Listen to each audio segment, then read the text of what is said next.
Troisième partie de Politicien, votre rendez-vous politique. Donc, le numéro de ce jour est consacré à la Guinée. Mes trois invités guinéens sont toujours avec moi, l'ancien Premier ministre Lansana Kouyaté, Maître Diallo Saliou Taran et Lansine Camara. Merci à vous d'être restés avec moi. Alors, nous avions parlé dans la première partie donc, des enjeux des élections municipales qui ont eu lieu dans votre pays ce 4 février 2018. Nous avons jeté un regard sur la gouvernance. Vous savez, vous qui l'aviez surtout évoqué sur la gouvernance du président Alpha Condé en Guinée. Mais parlons avenir. Mais avant de parler avenir, il est important quand même de revenir sur la situation post-électorale actuelle dans votre pays où la CENI dit n'avoir mobilisé pour l'instant que 50% des procès verbaux.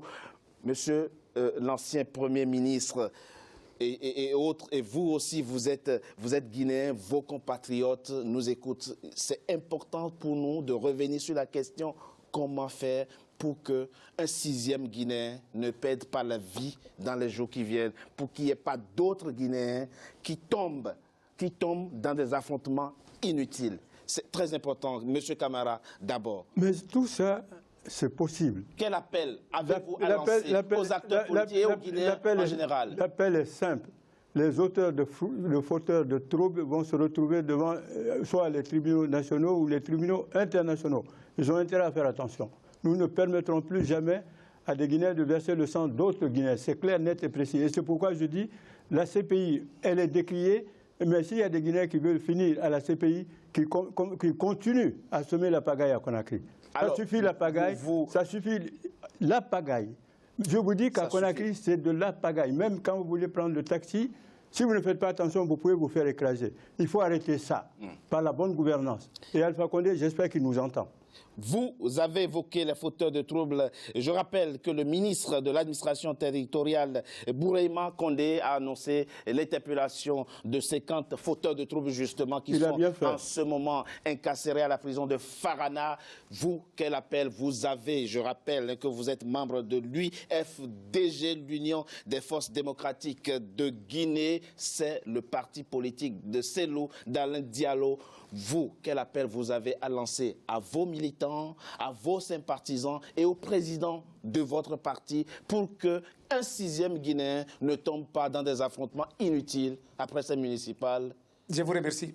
L'appel qu'on peut lancer aujourd'hui à l'égard aussi bien des membres de l'IFDG, des militants, enfin, bref, à tous les citoyens guinéens ainsi qu'au pouvoir en place, c'est qu'il faut que le président Alpha Condé accepte de proclamer les résultats sortis des urnes.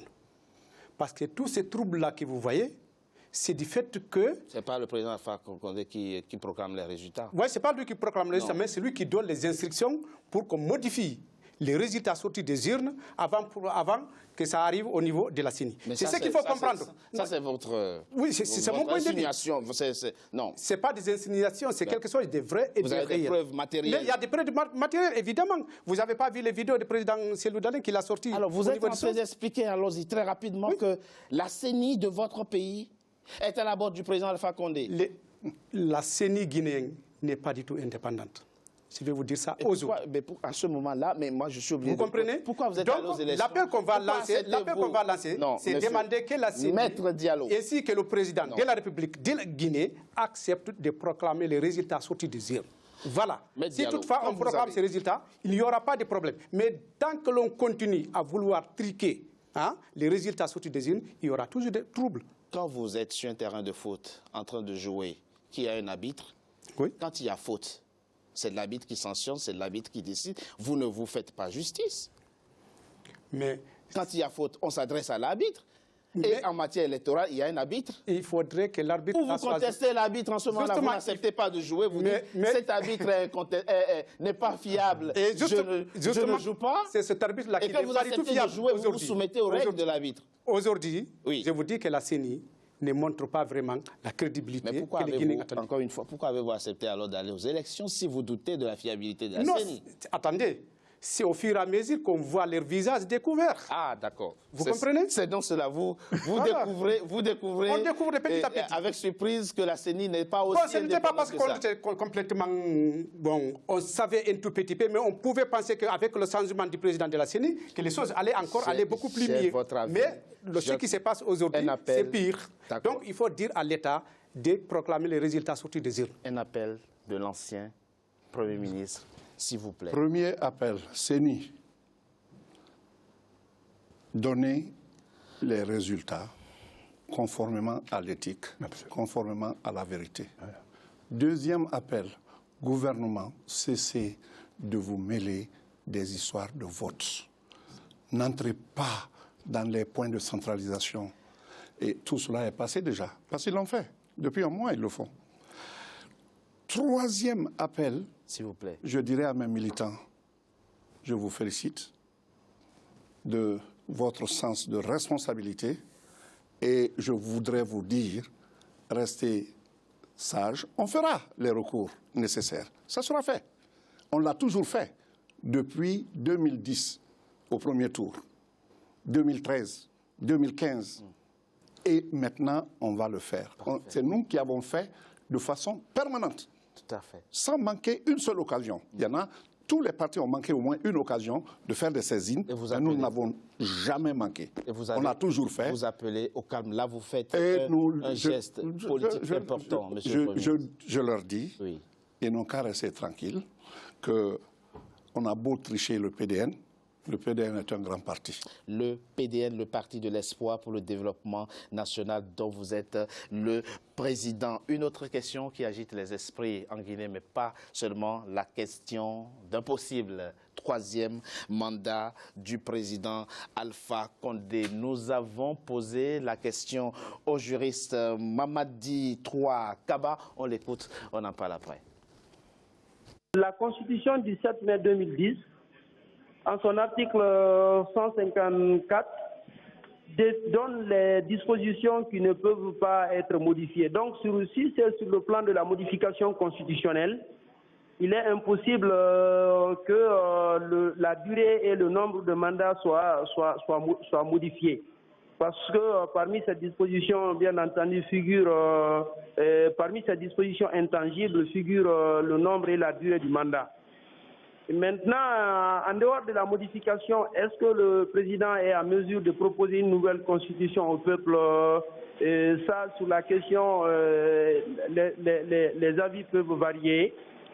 Et parce que le président, en tant que garant en tant qu'autorité qui incarne la nation, est-ce qu'il est en mesure de proposer un nouveau texte au peuple et dans lequel ce verrou constitutionnel serait sauté, ne serait pas retenu? Ça, la question, les avis peuvent varier comme je le disais tantôt. Je suis très attaché au principe d'alternance au pouvoir. L'alternance au pouvoir étant un principe démocratique que je trouve assez fondamental.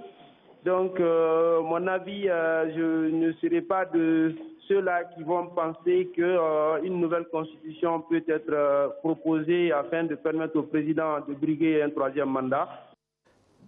Lanciné Camara, le président Alpha Condé ne s'est jamais prononcé par rapport à cette question. Il n'a jamais dit nulle part qu'il ferait un troisième mandat, en tout cas qu'il proposerait une nouvelle constitution au Guinée. Mais d'où vient finalement cette interrogation qui agite les esprits en Guinée et ailleurs? Non, il y a quelques fanfarons qui profitent du régime et qui disent qu'il faut qu'il fasse un troisième mandat pour qu'eux continuent à s'enrichir.